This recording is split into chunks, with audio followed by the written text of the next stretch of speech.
நான் உங்கள் கமல்ஹாசன். ஆண்டவரே, நீ பேசுகிறது தான் புரிய மாட்டேங்குது அப்படின்னா அரசியல் என்ன பண்ணுறீங்க அப்படிங்கிறது நம்மளுக்கு புரிய மாட்டேங்குது.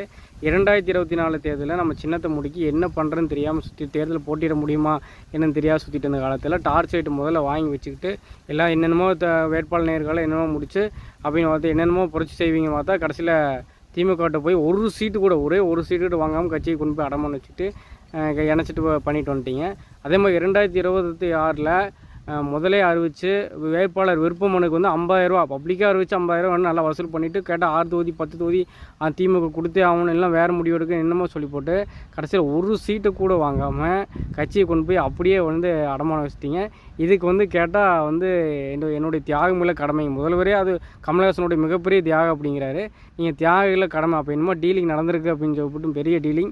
கண்டிப்பாக வந்து இன்னி ரெட் ஜெயின் மூவிஸில் பெரிய பெரிய பட்ஜெட்டில் வந்து கமல்ஹாசனுக்கு படம் வரும். அது மக்கள் நீதி மையத்திலும் அங்கே வேலை செஞ்ச தொண்டர்களையும் எல்லாத்தையும் வந்து கமல்ஹாசன் தெரியாது தன்னோட சுதந்திரத்துக்கு பயன்பட்டா அப்படிங்கிறத எந்த ஒரு மாற்று கருத்தும் இல்லை. கமல்ஹாசன் தனிப்பட்ட கோபங்கள் கிடையாது. இருந்தாலும் 2 தேர்தலில் 19, 21 தேர்தலெல்லாம் தமிழ் தேசிய வளர்ச்சியை நாம் தமிழர் கட்சியோட வெற்றியை தமிழ் தேசிய வெற்றியை முட்டுக்கட்டை ஓட்டு குறுக்கட்டை மாற்றம் பேரில் ஏமாற்றுவார். விஜய் ஏமாற்றிருக்குமோ அதே மாதிரி அது பண்ணுவார். அதனால சொல்கிறோம், விஜய் ஒன்று ஏமாற்று என்பதற்கான முன் உதாரணம் கமல்ஹாசன் அப்படின்னு சொல்லிட்டு அதனால சொல்கிறோம்.